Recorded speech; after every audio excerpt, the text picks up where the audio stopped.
Hallo ihr Lieben, der Inktober steht bevor und heute habe ich gleich ein weiteres Video für euch dabei und zwar diesmal mit Zeichenmaterialien, die ich empfehlen kann und Tipps und Tricks. Ich hoffe, euch gefällt das Video. Wenn ja, lasst mir gerne einen Daumen hoch da. Wenn ihr euch noch was anderes gewünscht hättet, dann würde ich mich freuen, wenn ihr mir da einen Kommentar da lässt. Danke, viel Spaß beim Schauen. So, im ersten Teil geht es um Tusche in Fläschchen und zwar gibt es da verschiedene Arten und auch verschiedene Möglichkeiten, diese aufs Papier zu bringen.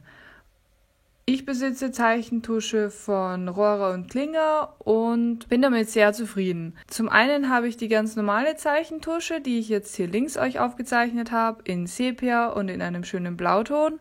Aber mein All-Time-Favorite ist die Rohrers Antiktusche. Die ist meistens nicht so lichtecht, nur einige Farben sind lichtechter, aber sie hat eine sehr schöne, nicht übersättigte Naturpalette. Die Farben sind einfach ein Traum, also mir gefallen sie.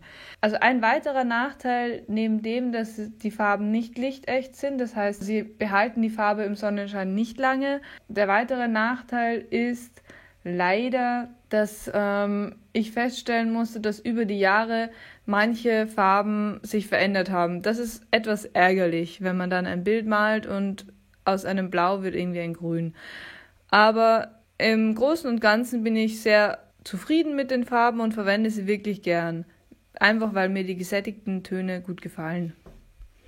Okay, und wie tragen wir jetzt diese Tusche auf? Dazu gibt es mehrere Möglichkeiten, und zwar einmal den Aquarellpinselstift. Das ist in meinem Fall einer von Pentel, aber es gibt mittlerweile viele Hersteller. Zum Beispiel Bösen habe ich gesehen, eine Eigenmarke herausgebracht. Das sind Pinselstifte, die einen eingebauten Wassertank haben. Das heißt, man braucht einfach kein extra Gefäß mit Wasser. Und natürlich, die andere Möglichkeit ist, wenn man so einen fancy Stift nicht hat, einen ganz normalen Pinsel zu verwenden. Hat alles seine Vor- und Nachteile. Das Schöne am Umgang mit Pinsel oder mit dem Pinselstift ist, dass man hier wirklich auch flächig die Farbe auftragen kann. Man kann mit verschiedenen Schattierungen spielen, fast so wie bei Wasserfarben, je nachdem, wie viel Wasser man der Tusche beifügt. Im Video verwende ich nur für die Zeichentusche Sepia, von Rohrers & Klinger. Und für alle anderen verwende ich die Antiktuschen von Rohrers. Das heißt, hier seht ihr auch so ein bisschen die schönen Farben. So, jetzt haben wir uns angeschaut, was man mit schönen Tuschefässchen machen kann. Und dann schauen wir mal weiter zu anderen Materialien.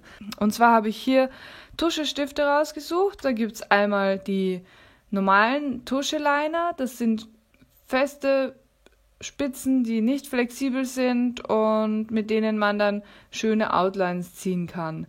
Ihr seht im Beispiel dann auch direkt, dass die Möglichkeiten, die Liniendicke zu beeinflussen, relativ gering sind. In dem Fall mache ich das, indem ich beim Ziehen des Striches den Stift leicht anhebe.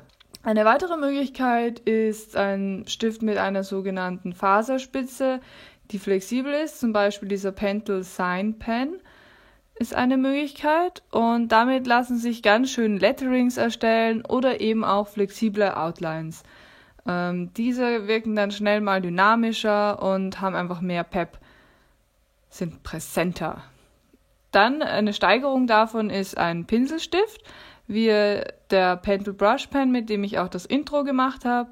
Im Gegensatz zu dem anderen Stift ist die Spitze nicht aus einem einzigen Schaumstoffstück, sondern sie besteht aus mehreren einzelnen Fasern, einfach genauso wie ein Pinsel. Und dadurch lassen sich auch super schöne Pinselstriche erstellen und man kann sehr schön mit dem spielen, wie der Stift wirkt. Und man kann sehr schöne Effekte erstellen, indem man einfach zum Beispiel schneller mit dem Stift übers Papier gleitet und dadurch nicht ganz gefüllte Flächen erstellt. Dann gibt es natürlich auch noch Pinselstifte, die aus einem großen Stück Schaumstoff bestehen. Meiner ist leider sehr ausgetrocknet. Das hat unter Umständen aber auch Vorteile.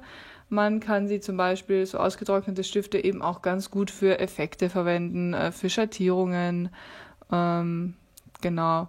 Und ganz zuletzt möchte ich euch die Sigma Brush Pens ans Herz legen. Die gibt es auch in verschiedenen Farben und mein All-Time Favorite ist dieser schöne Grünton, den ihr da rechts seht. Ein fantastisches, leicht ins Cyan gehende Grün.